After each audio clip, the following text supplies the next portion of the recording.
Chez Asteve, Binga, les boules à métro.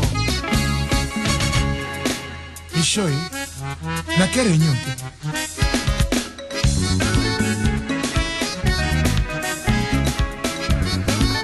Et dit mon cher, Borax, l'animos.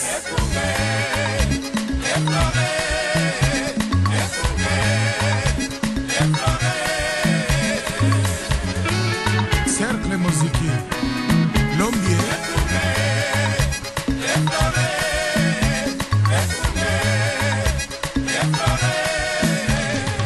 Mutualité Bala Saint-Paul, toujours meilleur. Toponi Akunga Okamba, Bala Saint-Paul et papa, au fleur, Akunga.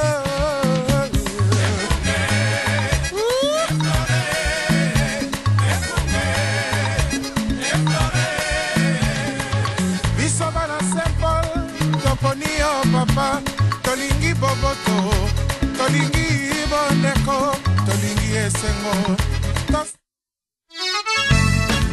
Chez Asteve, Binga, les boules à métro.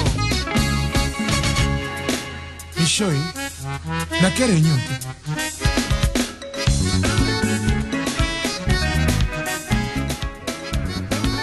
Et dit mon cher. Solo balandia Juli Sanga, totondi bino, botondi mingi, pona fidélité na bino na Radio Lisanga. Pourquoi ya lelo, pourquoi ya mokolo ya mardi 3 avril 2012, tokutana na bino lisusu na nzela ya Radio Lisanga, po tokaba na bino ngongo ya motuya.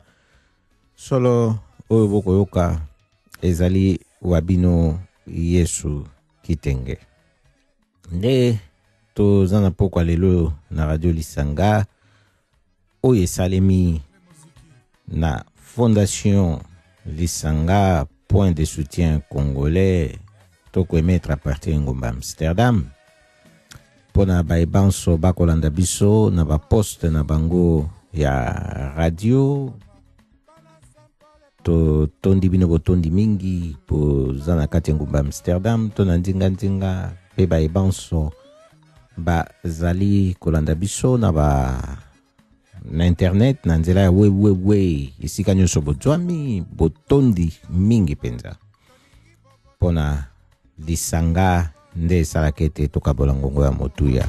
Tosengi Lisanga, Boboto, Oneko, Esengo. Solo to kokabola na bino ngonga oyo penza na ndenge elongo bani po tolobaka ete to lingi tokoba na bomoi yango to salaka ete boyebi na biso tokabola yango pamba te soki oza na boyebi oyo ozali kosalela te boyebi yango ezali ya kokufa na ntango boyebi wana eza ya kokufa bomoi bwayo mpe ezali na ntina te to toloba ete oyipe na bomoi te yango biso to biangama ko kabola boyebi pe to salaka ete boyebi yango tango toko salela toko banango ebotaka pe mbuma yango to yaka boye po esalete to kende liboso to ali na kati ngumba Amsterdam na Pays-Bas to bosa na kapete po to solola mai matali mboka Pays-Bas pamba te baye bakolanda biso boyebi yango solo mboko pe tofandi eina monoko nango bango balobelaka soki pe makoso ezali kote wana esengeleke pe malamu tokoka kokabola ngo makambo tokoyeba na monoko ya biso na lingala ndenge tokoloba boye po esala te basusu na sima balobe te o toyebaki te o toyokaki te tomonaki ebe bilili elekaki na batele na biso na kasi to sosolaki te to bandi na koyebisa bino ete likambo etali ba carte d'identité nationale awa na mboka Pays-Bas ndenge salaki discussion na mbala omolekaki soki bakokomisa yango mpona 10 ans mpona ete mbongo babandaki kosenga bamonaki ete elekaki mingi baboyaki kokitisa balobaki te kasi sikoyo balobi bakosala yango bongo ekokoma 10 ans valable mpo ezalaka 5 ans nde ministre de l'intérieur oyo azali chargé na likambo yango wana asilaki mokolo malobi koloba na parlement ete ezali possible mpona carte d'identité ekoma 10 ans nde esengeli basala yango makasi mpo ekufa noki te kasi na ntango moto carte na ye ekokufa liboso ya mokolo mwasuka na yango ye moko nde akofuta lomea mpona kosalisa carte mosusu nde balobi bato bakoki kosatendre na bakarte ya sika à partir ya le 1er octobre 2013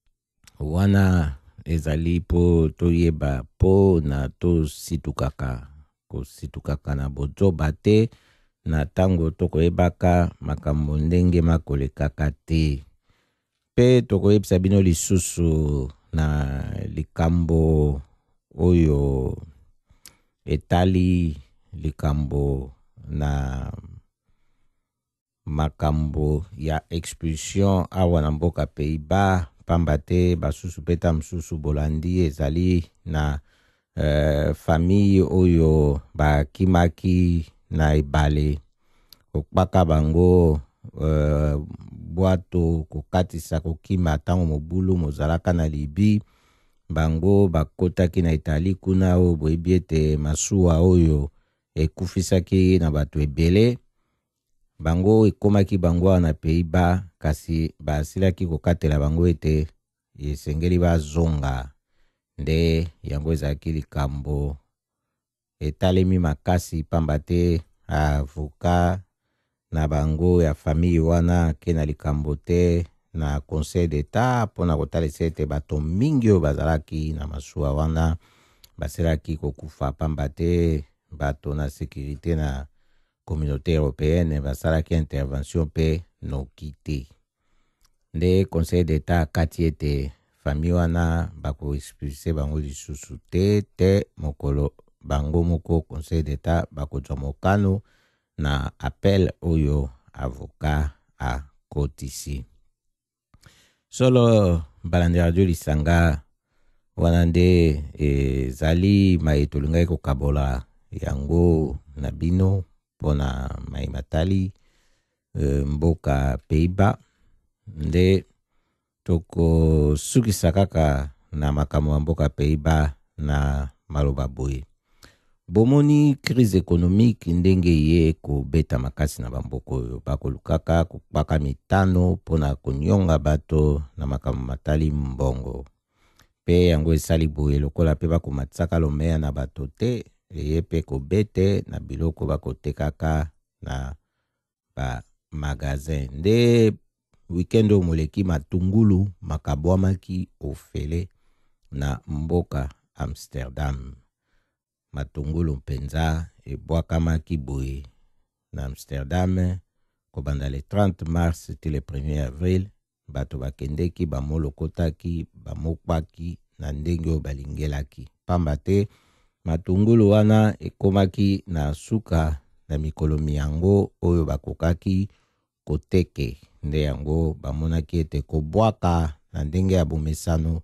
elingaki kozala mpasi po ete ezalaki ebele mingi koleka solo wana po boyeba ete makambo mazalaka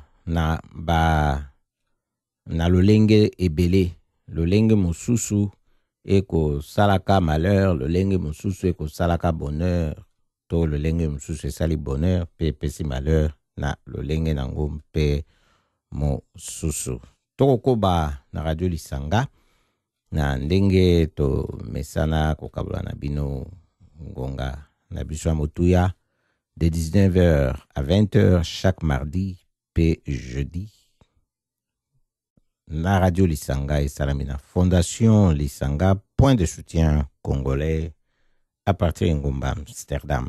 Toko sola bino pe sikoyo na makamu watali mboka République démocratique du Congo. Yeko boma baluba nalobaki eloko te po naza moluba te.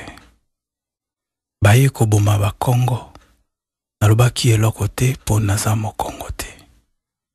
Bayeko boma ba Swahili nalobaki eloko te po naza moswahili te. Bayeko boma bangala nalobaki eloko te po naza mongala te.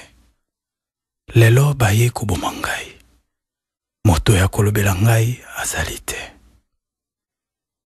Tungulu Mudiandambo. Rest in peace. Solo bo moni na mikolo tozali mpenza esengeli to lobela makambo o makole kaka na baiba imboka ndenge bakukbeaka na makama epe na ndenge bampasi nyonso oyo ekolekaka na mboka. Bokolimbisa na ingai mokwawa na yambana no telefone. Eko boma baluba nalobaki eloko te po naza moluba te. Bayeko boma ba Congo nalobaki eloko te po naza mokongo te. Bayeko boma ba Swahili nalobaki eloko te po naza moswahili te. Bayeko boma bangala nalobaki eloko te po naza mongala te. Lelo bayeko boma ngai moto ya kolobela ngai azali te. Tungulu Mudiandambo. Rest in peace.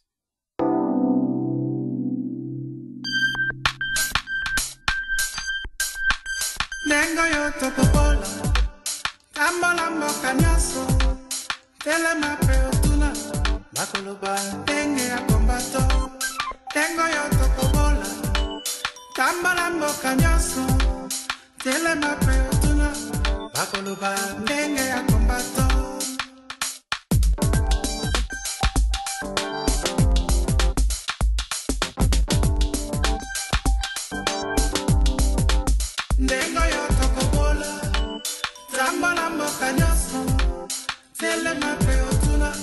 Bakoloba ndenge ya kombato Dengo yo tokobola Tambola mboka nyoso Telema pe otuna Bakoloba ndenge ya kombato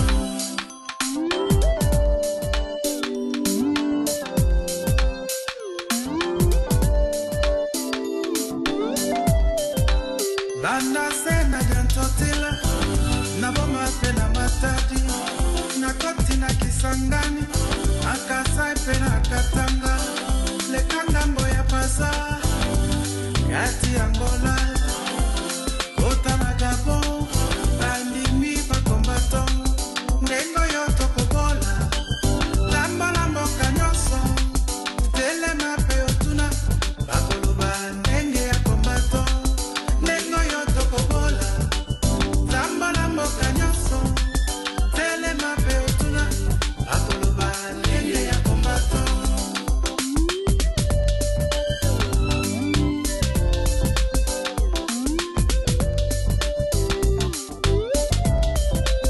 Na poto tina Bruxelles Converse tina Liège Kitana mama Paris Italie, Espagne, Portugal Filomese bana Gaza Bandimi ba kombato Banani ba kodute Nandema ya kombato Nengo yo tokobola Lambola mboka nyoso Telema pe otuna Bakoloba ndenge ya kombato Nengo yo tokobola Lambola mboka nyoso Telema pe otuna Bakoloba ndenge ya kombato.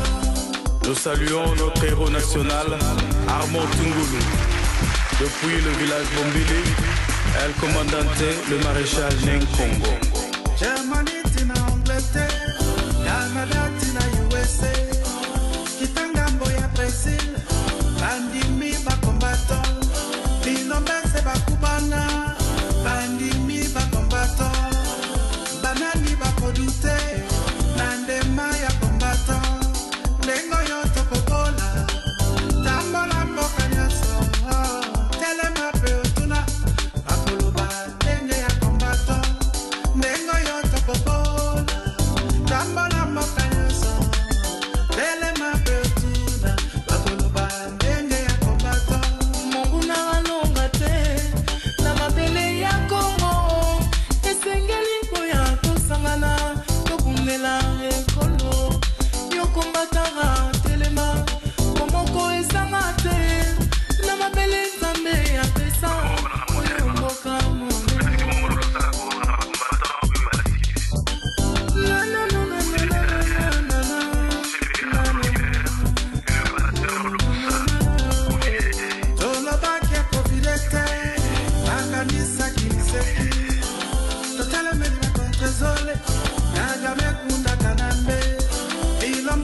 solo bandeko balandi radio lisanga toza na bino na pokwa lelo ndenge ya bomesano ntina ngonga ya 20h tolingaki po tosala na bino mwa rappel moko na situation monene ya mboka PV démocratique du Congo ndenge tobandaki liboso koloba ete tokozangisaka te kolobela bayebanso bakokweya na makama na mboka PV démocratique du Congo tokozela te ezala kaka ngai ezala kaka ya ngandeko ezala kaka moto oyo nga nayebi pamba te oyo nyonso akwei na makambo na bitumba na mboka PV démocratique du Congo ai mwana ekolo esengeli ete totia makanisi na biso na epai na basituation oyo nde tokoloba ete mikolo mileki mozaki mokolo mwa samedi 31 mars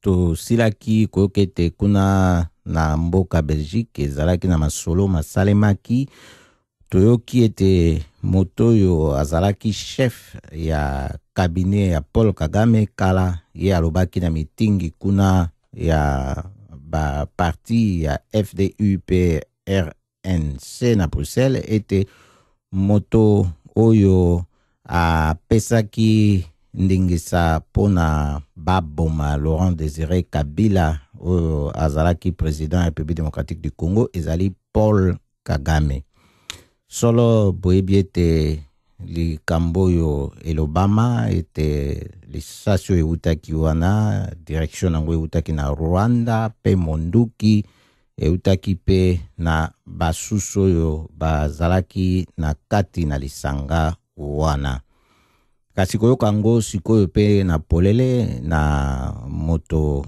oyo azalaki ancien chef de cabinet ya Paul Kagame kombo na ye Théogène Rudasingwa yango ezali likambo oyo esengeli bato bakwa yango na ndenge penza ya kilo pamba te moto na nsima na bambula boye ateleme liboso na bato aloba oyo basusu bakokanisa kasi ye abimisi lisolo oyo ndenge tolobaka na mangala lisolo ya kati ebimi libanda esengeli kotayela yango malamu kasi tango lisolo ebetamaki tokabolaki yango pe na bana République démocratique du Congo kasi toyokaki ezalaki na moto mosusu atunaki motuya moko ya motuna penza alobaki ebongo ba autorité ya République démocratique du Congo soki bazali bango balobi nini na likambo oyo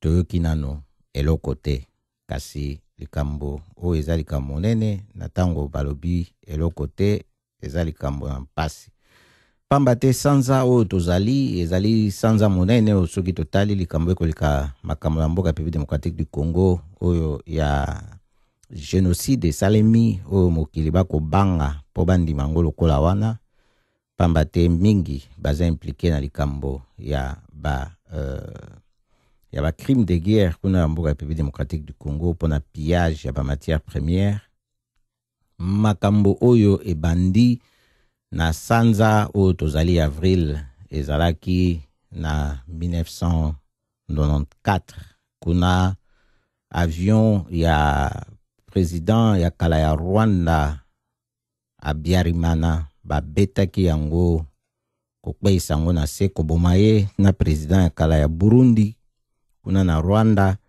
nde eyaki kosala ete bato babomama kuna ebele ya kosala ete basusu bakima totoloba polele bautu na batutsi babomani bautu bakimi kokende kobatama bango na kati na Rwanda ezalaki mpasi ba français basali opération turquoise kokotisa bango na tango wana Zaire kasi na bino na biso toyebi ete na tango bayambi ba réfugié esengeli ko désarmer bango na ndenge koki pe ko assurer sécurité na bango ba français soki basalaki ndenge wana basundoli bango na Zaire eske batalaki kapasité ya Zaire na tango wana pona koyamba bato na lolenge wana kasi basalaki na raison oya bango bazalaki nango pe kosundola bango kokende.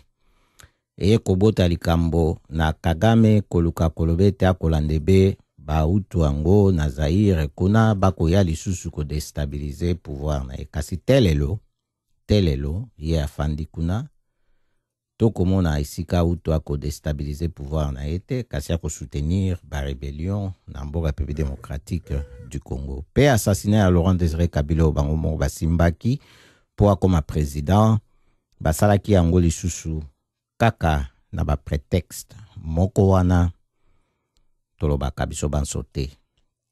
Epe na moi malelo tozali na tango ye a bateli lisusu Kundabatware, donc Kagame a bateli Kundabatware kuna yango ezali kambo la complicité penza na ba crime de guerre oyo Kundabatware sala po ebani tozana Pays-Bas ezana ministre ya zalaka wakala Kunders ya aide au développement tanga kendeki na République démocratique du Congo asalaki tourné na ye kuna na région babengaka ya Grand Lac alobaki ete Kundabatware azali criminel de guerre.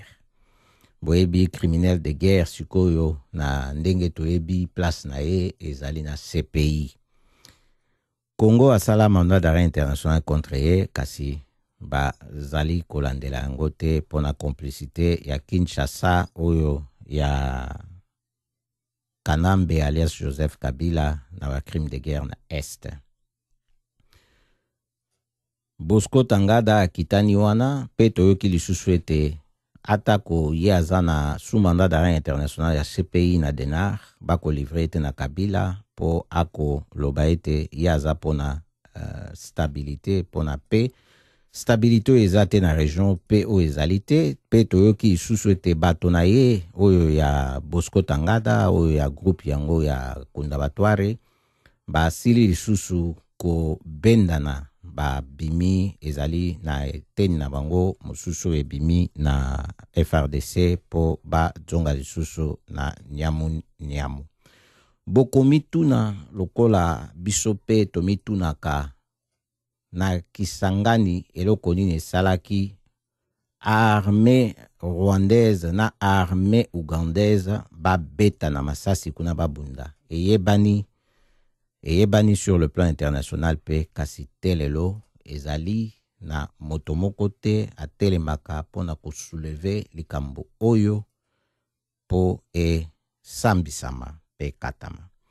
Biso toyebisaka bino na radio Lisanga ezali ya biso devoir tokolobaka pamba te kasi tosalelaka yango pe kosalela toyebiso moko te eyina bato mingi balobelaka pe tosili komona pariko pe atelemeli likambo na rapport oyo ya Nations Unies oti kobima pona basassina oyo Kabila salaki na période ya après élection tokoloba na bino boye pe baksho esalemaka mingi awa pe tozali to memi likambo yango lisusu na parlement néerlandais pona kosenga ete bakoka pe kosalisa enquête na force na bango ya communauté européenne oyo epesaki formation pe na police oyo ya Kinshasa oyo ya République démocratique du Congo po bango pe bazali accusé lokola ba service ya sécurité ya Hippolyte alias Joseph Kabila na ba violence oyo salemaki kuna. Solo to biangami biso banso pona to zwa responsabilité po to koka ko sala ete peuple congolais moko mosusu pe akoka ko zala na sourire oyo azali ko mérité to pesi pe lobana ne maréchal ne Congo po akoka ko compléter biso na lisolo oyo to beti na CDN ya kitoko oyo tiko bimisa sikoyo oyo ezali maloba na ye atie na Falcon 50 signe indien boyoka yango mpenza makasi mingi. Le 4 avril 1794, L'avion du président Juvenal Abiyarimana atterrit à Gbadolite. Il vient rendre visite à son frère. Il a l'habitude d'aller voir son frère, le maréchal Mobutu. Abiyarimana descend de l'avion sans son épouse. Chose rare. Il a mine fermée, contrarié. Il est très inquiet. Il s'adresse à Mobutu en ces termes. Mon frère, voici depuis un moment j'ai subi de très fortes pressions de la communauté internationale. Surtout des Américains et des Belges. Ces derniers me demandent chaque jour de lâcher plus. De lâcher plus. Alors qu'à Kagame, on n'exige absolument rien. Alors j'aimerais que tu viennes avec moi à Arusha, en Tanzanie, au sommet des chefs d'État de la région, prévu ce mercredi. Car presque tous les chefs d'État invités sont alliés du Front patriotique rwandais de Kagame. Mobutu lui répondit: ne t'inquiète pas, je vais m'organiser et je verrai comment est-ce que je vais résoudre cette affaire. Mobutu s'adressant à son conseiller spécial en matière de sécurité, Mbanda. Mbanda, est-ce que moi, une étude sur le trajet aérien entre Gbadolite et Arusha, aller-retour sans survoler le territoire rwandais. Mbanda se retourne vers l'Abiyarimana avec un air étonné et dit le Rwanda nous refuse le droit de survol, monsieur le président. Non, rétorqua le maréchal, il ne manquerait plus que ça.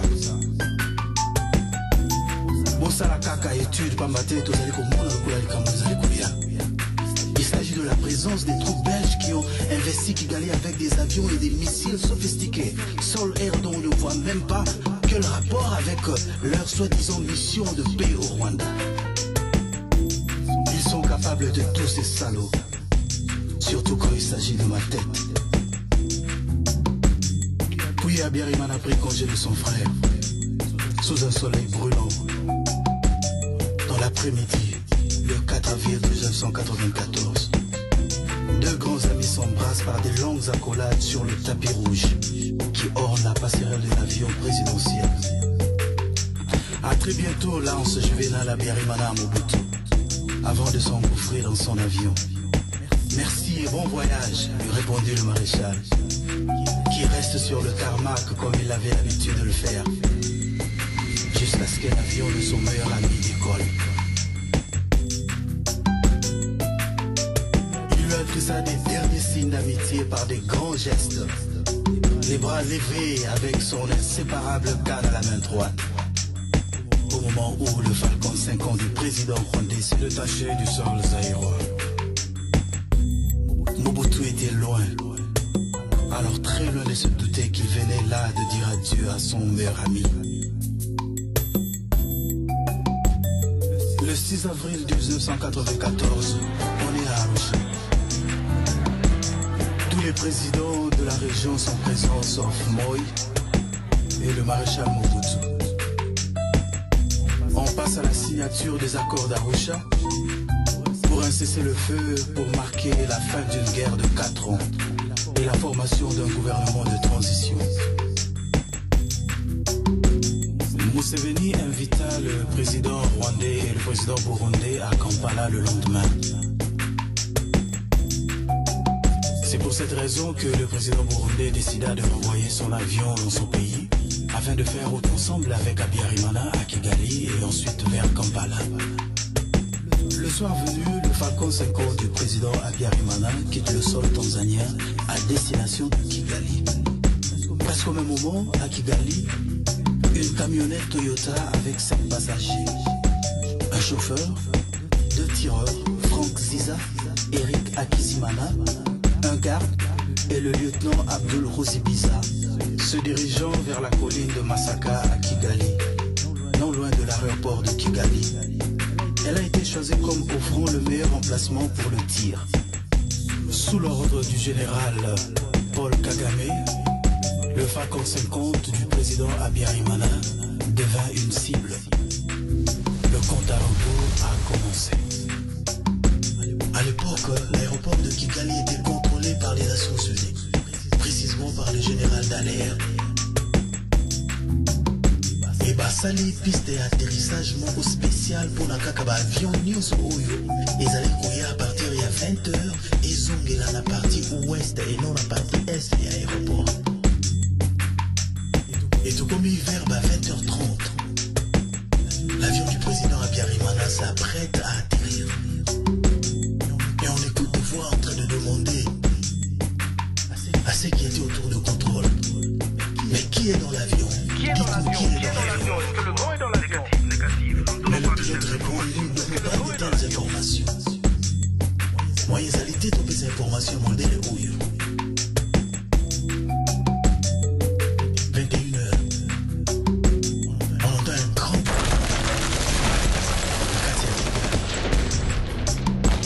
On ne sait pas qu'est-ce qui s'est passé. Sous Balobi, on dirait une bombe. Sous Balobi, on dirait un avion s'est écrasé.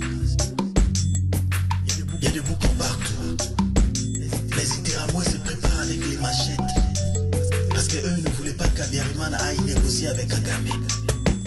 Parce qu'ils savaient que, quelles que soient les négociations, Kagame et son parti étaient décidés à prendre le pouvoir.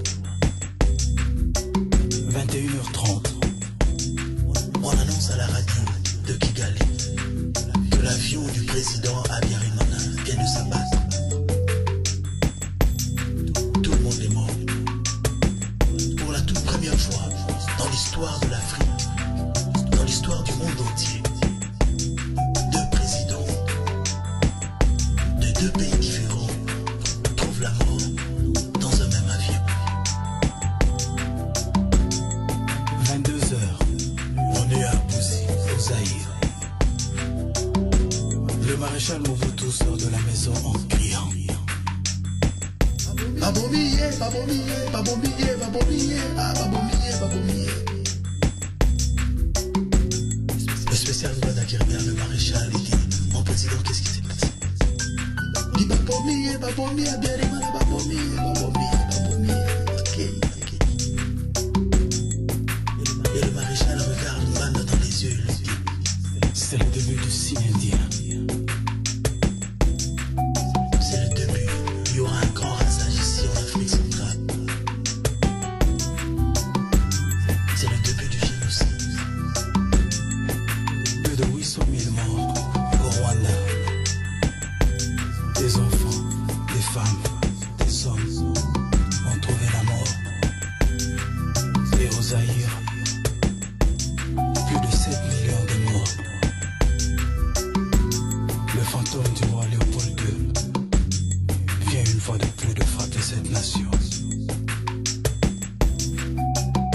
Alors pourquoi ce silence? Pourquoi ces silences? Pourquoi y a-t-il pas d'investigation jusqu'à nos jours sur la mort d'Abiyarimana et de Tanyamira? Quelle était la mission des Nations Unies au Rwanda?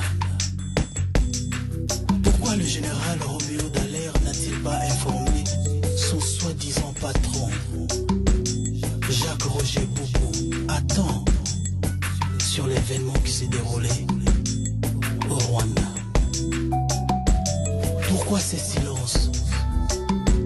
Pourquoi y a-t-il pas d'investigation sur ces jeunes soldats belges qui ont trouvé la mort à Kigali?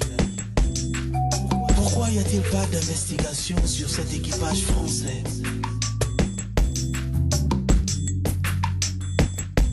Pourquoi? Pourquoi? Réveille-toi, toi qui dors. Réveille-toi, toi qui dors. Car cette affaire te concerne. Oui, toi.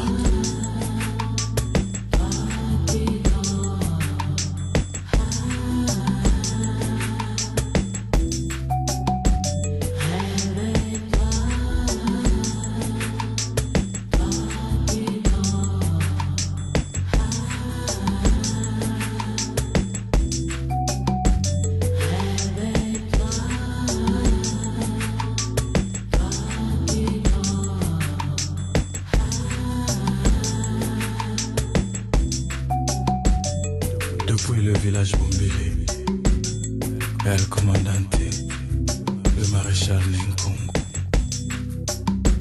I'll be back.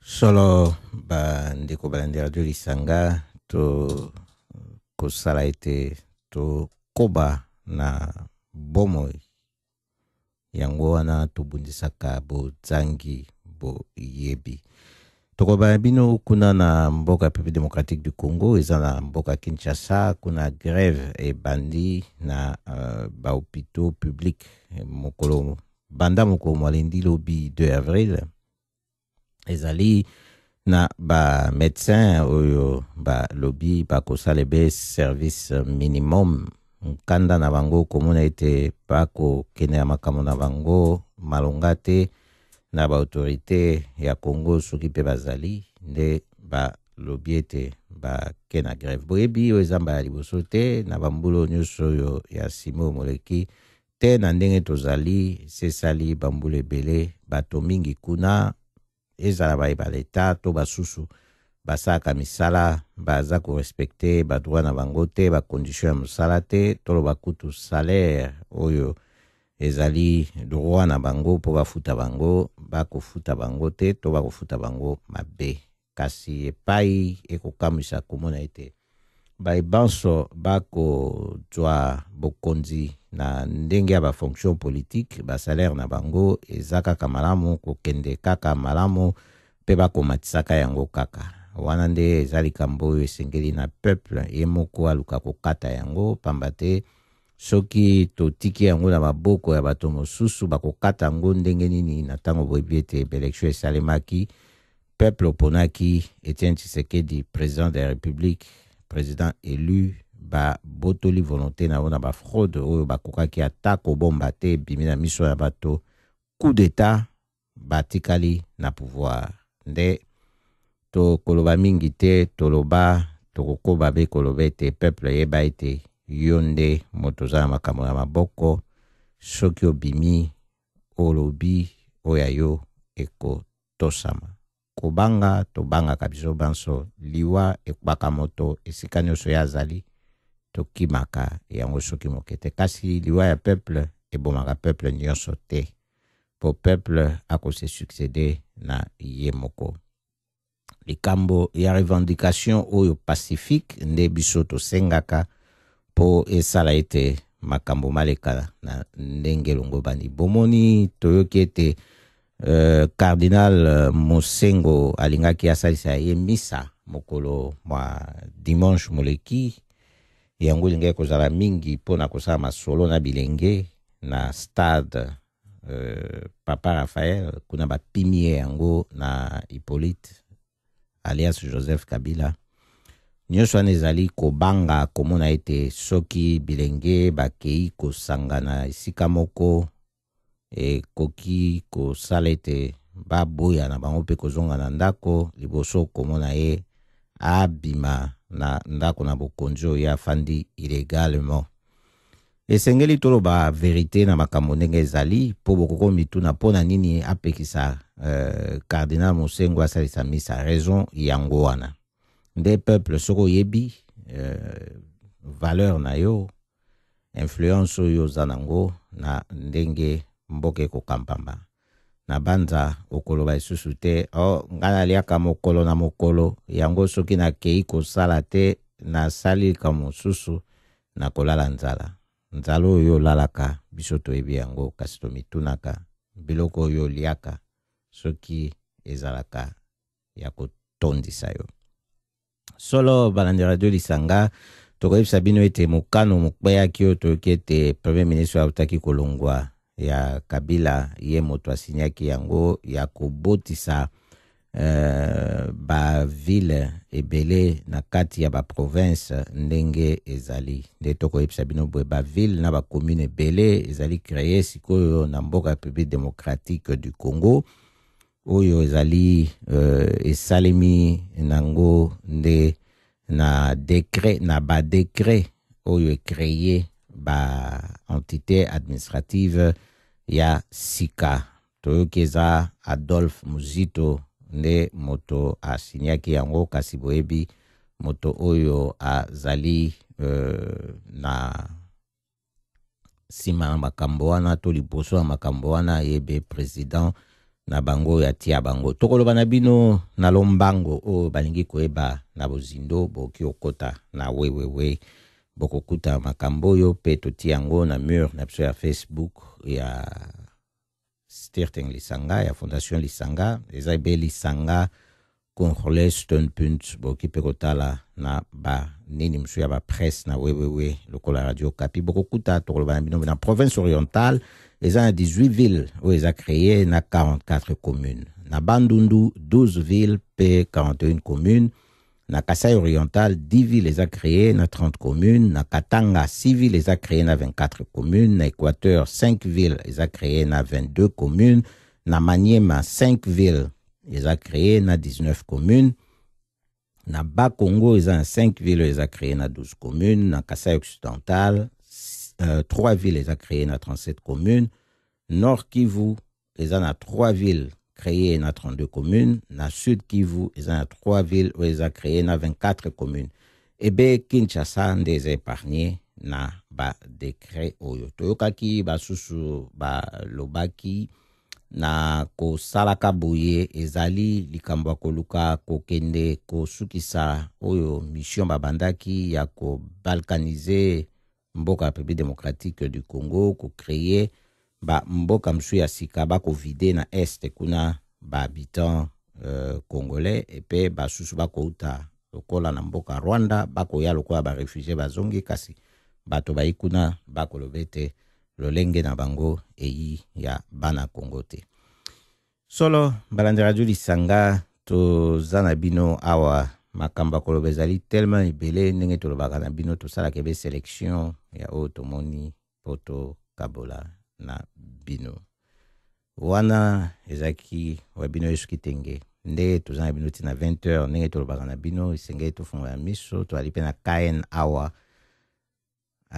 boyebi akoma lokola étoile filante soki ayalika yobe mbango boyebi étoile filante tina nango soki ezalaka ndenge nini soki omoni yango pesa suwe poso opesi suwe na ntango omoni yango te aura tes chances. Biso pe suwe na biso yango topesi KN mongongo na yo. Si. Bonsoir encore une fois, très chers amis, la radio Lisanga. Vous êtes toujours bel et bien branchés sur les ondes émetteurs du Salto depuis Damsko, la radio Lisanga qui est faite bien sûr et soutenue par la fondation Lisanga qui est le point de soutien congolais ici aux Pays-Bas. Donc il n'y a rien à dire parce que je crois que Papa Yesu il a déjà tout dit. Donc on doit vraiment tout fungola misu, tout tikakula la pungi. Moi je crois que les sommeils, moi je vais vraiment dormir les jours où je vais laisser ma plume. Donc les jours où tu vas mourir, c'est les jours où tu vas vraiment bien dormir. Vraiment, je voulais vraiment se faire spécial dédicace à un grand frère qui est venu nous rendre aussi visite, Clément Kibangou, là il est dans les studios avec nous. Il y a aussi mon bouc Fofana, Fofana Soso Makassi, c'est un Ivoirien. Et la daronne, Papa Wani, la daronne aussi, vraiment, 6 là, vraiment, voilà quoi, on est vraiment. Donc on est toujours dans le système. Bana Congo, to la muka, makambo ezali minene, ndenge ya, viena biso yemba. Boya makambo ezali minene, yango wana quoi. Solo wana ezali pona to pesa pembote na bato ya rive gauche, na rive droite. Ouais.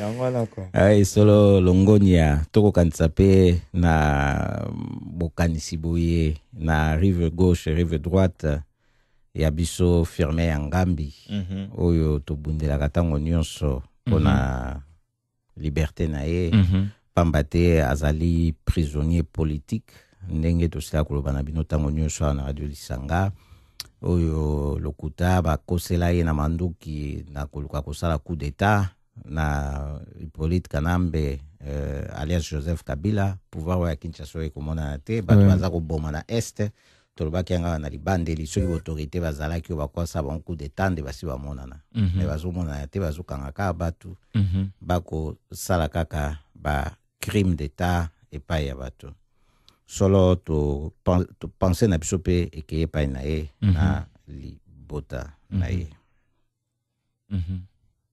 linga biso to ina biso kasi na katikati zate oeza pona babungi na kati ya libulu oyo bozako benge eglise ekunda malu kutana bino zako bebi sabana bazako luka nzambe te bozako luka falanga okosa bamamo bazanga koyeba baleka basi mawa mingi asili kokosama na kombo ya Jésus basterapele liyozobo mipesi lokutana monoko bino nyonso bolingi paradis kasi moko talingo kufa bakoko baloba nzambe ya mpungu bino bolobeza bikeko ya masumu nana lobi bible ya kana fembu na tango abumbu bobose nyango lisusu bakabela biso Yesu bona kanga biso misu tango bayibaka na komba mo Kristo babosa na lokumu bakufana soni yamba bokoko na yo singama na bosomi maloba ya lobiko kasi motema mbindo yo ndimi yangindisa asialopaki yangonga na zongeli makompa na bino ya lokuta ekunda mabozo kosa bato bozo mera bato bozo kosela pana ete bazala kindoki bazokoma basheke mpona lokuta na bino bozobosana ete bango ndeko mo ya lobi lelo tonsembi lelo tosengi na bakonzi ya mboka po esi eleki botala likambo ya bapasta balekisi bakoma kosala makelemba na mizo ya banzimi tata mama aleki mpe kulutu kongola miso nzela wana etonda mapulu mpe molili mwinda ya bomo ezalaka te suka ya mokili eza ntango tozongaka mabele baya na biblia mpona koyiba mpe kokamba biso yo na bozobozio kombomoi na yo babosa na lokumu bakufana soni yamba bokoko na yo tingama na bosomi maloba ya lobiko kasi motema mbindo Solo Bandeko Balandi à Radio Lisanga. Nous sommes arrivés presque au terme de notre programme de ce mardi. Vraiment Mambu et Zali Minene O Zali Kola la Pongi, vraiment la muka parce que Kokoriko Soso Aleli Kokorioko Yo Zalai Kola la muka nde bima na kati ya distraction bima na masanga na semule po ete libumoya kaka evimba munene metala na liso troisième œil nde biso toloba talango na troisième œil oyeba makambo oyo ezali koleka na mboka République démocratique du Congo pe en Afrique en général parce que l'Afrique saigne tout à l'Afrique ezo saigner Congo la Côte d'Ivoire partout en Afrique. Les larmes de nos yeux n'ont pas cessé de couler. Depuis les siècles, les politiques n'ont pas cessé de nous ruiner. Fofana, est-ce que tu as un mot à dire par rapport à tout ce qu'on vient de dire ce soir? T'as pas un mot à dire ce soir. Et vraiment, on va aller rapidement dans le vraiment mbangu. On va écouter ce que le dernier rescapé vous a proposé pour ce soir.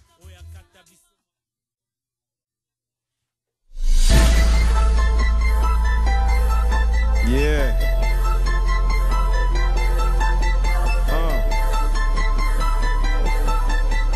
Yeah.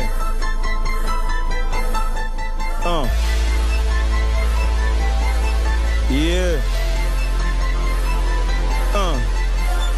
Suis traumatisé.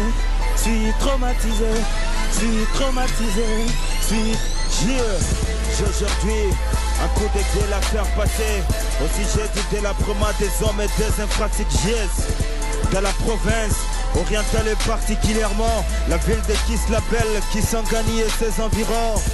Comment donc en sommes-nous arrivés là? Comment nous avons laissé les choses se dégarnir jusqu'à ce point? Nous nous complaisons, dans la misère, accordons de l'importance au futile à des choses vaines mawa. Kofingana, Kotongana, Koinana, Lokuta, Pekindoki. Mawa, comment nous arrivons à fermer le yeux la nuit en ayant vie autant de misères en une seule journée? Les enfants affamés, des femmes enceintes, qui portent des lourds fardeaux et qui accouchent sans assistance médicale, frérot. J'ai vu nos mères violées, nos pères inviolés, les commerçants qui... J'ai traumatisé, traumatisé, suis traumatisé, c'est pas la mort qui devrait nous inquiéter, c'est cette putain de vie qui doit nous inquiéter. On s'entretient entre nous, frérot, l'hypocrisie, la jalousie, il n'y a plus l'amour de Dieu. Kanambe, il va bouger cet enfoiré. Dieu, flipper, flipper, flipper, flipper, flipper, flipper, flipper. Ils ont arrêté, maître firmé. Flipper, oh mon Dieu, flipper, flipper, flipper, flipper, flipper. Ils ont arrêté, maître firmé. C'est pas la mort qui devrait nous inquiéter, c'est cette putain de vie qui doit nous inquiéter. Suis traumatisé, suis traumatisé. Nos papas traumatisés, nos mamans traumatisées, Bayaya traumatisé. Yeah. Pai mina sema hai ina au ina shema kama wana sina ana ina sea. Wanacheza mina sema kama ina se. Nalia mama. Yeah. Mimi nalia mama. Minalia mama. Ouais, vous êtes bel et bien branchés sur le son de mes terres d'Isalto depuis Damsko.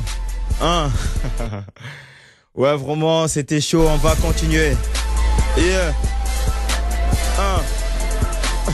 Talabanguna bakati na lupangwe. Mbaeko boma bana mboka. Talabapuku bakoti na kati andaku. Mbaeko tobola madusu.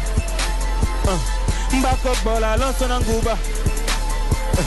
Mbako sumba na kati ya basani.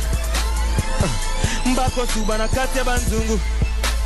Aye, Rwanda aye monene. Santa gogo pona Congo. Kimbango zali wapi. Lumumbo tiki bana. Pusi yake ina mobembo. Mbapuku bakati na kati ya ndako.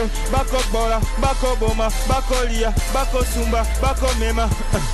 Suis traumatisé. Ah ouais, Boyoma 125.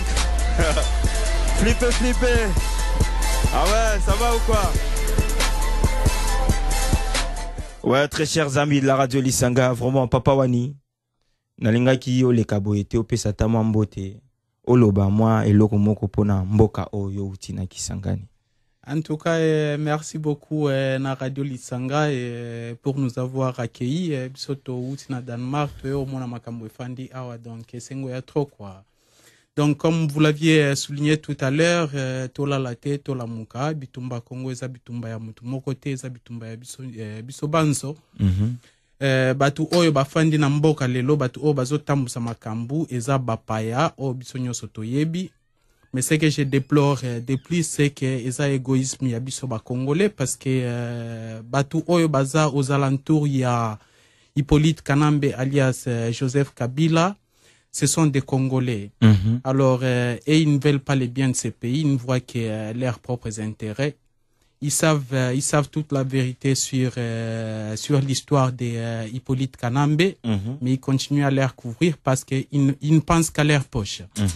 Alors, nous vivons ici en Europe, nous voyons les lois sont en train d'être votées avec des impacts 50 ans, 20 ans, 50 ans en avant, quoi. Mais bon, chez nous, nous ne voyons qu'aujourd'hui et demain, et nous ne pensons pas à l'avenir, quoi. Ce que je veux dire, c'est que Tola Muka, et voilà, quoi. Kabila dégage. Kabila dégage. Bra, c'est la fin de notre programme. Bonsoir à tous.